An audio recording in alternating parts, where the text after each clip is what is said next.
r/AskReddit. What is the too far prank in your high school?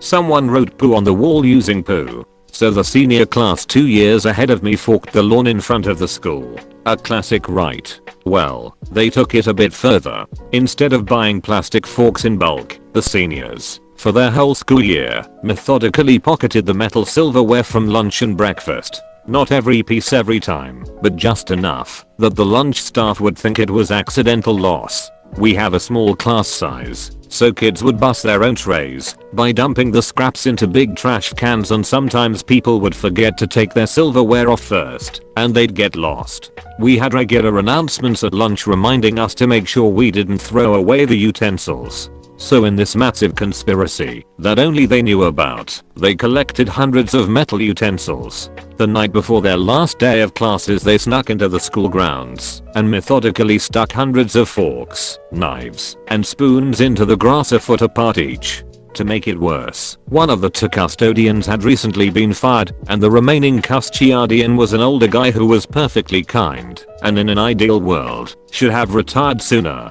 He had to pick them all up by himself. I heard one of the teachers came in early and helped him a little bit and saw the custodian had tears falling down his cheeks.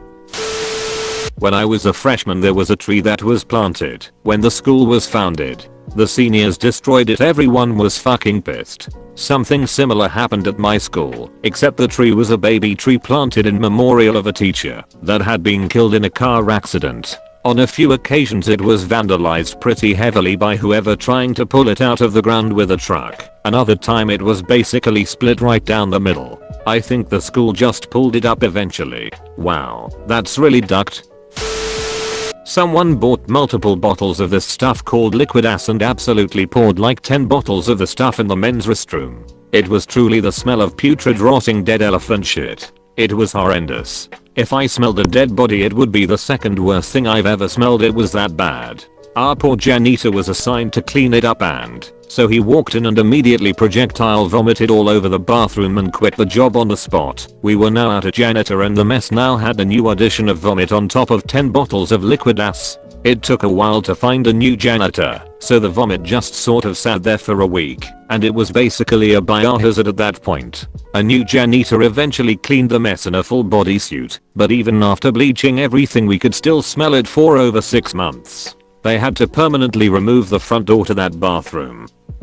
I wouldn't call this a prank, but a kid once wrote the name of another kid in his own shit on the toilet wall. This was a fate worse than death for the unsuspecting victim. Cries of derision could be heard throughout the building. Malicious rumors were spread for weeks. The poor kid was subjected to a social death sentence, a dead man walking. It wasn't until a fateful rainy Thursday afternoon, after Pet, that the wrongly accused was exonerated when the real shitasso fell victim to his own hubris and was caught brown-handed in the act of fecal graffiti. This was actually in middle school. The bathrooms had particularly low ceilings. One day some boys went into the girls' bathroom during class time, I guess when the least amount of people would be in there, and somehow managed to get a chair up into the ceiling tiles. Many girls knew they did this, and we all thought it was pretty funny. We forgot about the chair for like a week, until it came crashing down onto a girl who was using the toilet. This girl was very frail and super underweight. It came down and knocked her out. The school went on lockdown while the paramedics took her to the hospital. She was fine. They locked the bathrooms the rest of the year and only opened them between classes. Many kids would go to the nurse to use the bathroom when they couldn't hold it in class. During every winter, this giant flock of seagulls would always show up at my high school and hang out around campus until springtime. The majority of students ate lunch outside in this huge central courtyard. The seagulls were so annoying and constantly hovering and pretty much begging for food. It was also common to get your food stolen by one if you weren't looking. One day a fellow student had some string in his backpack. So we took 6 feet or so piece of string, tied a bite-sized piece of pizza to one end and an empty 20 ounces soda bottle to the other.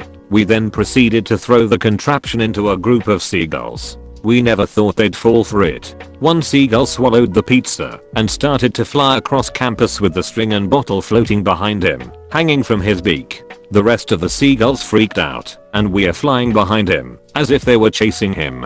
The funniest part was that a random female student looked up, saw what she believed to be a floating empty soda bottle, and screamed in horror, "OMG, that bottle is floating."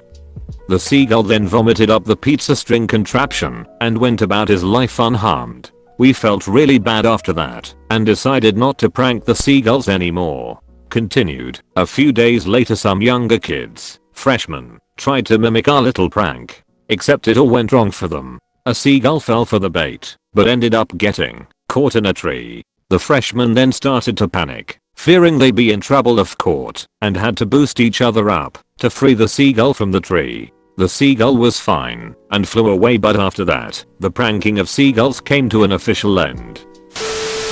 Not necessarily a high school prank, but childish nonetheless. I was in the car business and a couple guys went back and forth pranking each other's cars. I don't remember the second to last move, but the final was a little over the top in my opinion. The finisher decided he'd had enough and removed the metal bottom door plate, older car, and lined the underneath with sardines. Once he screwed the plate back on, no one could figure out where the rotten stink was coming from. We didn't all hear until later what he actually did, but the guy he did it to ended up selling his car at a loss because he couldn't get rid of the smell. Thank you so much for watching. Hope you enjoyed. Leave a like and subscribe.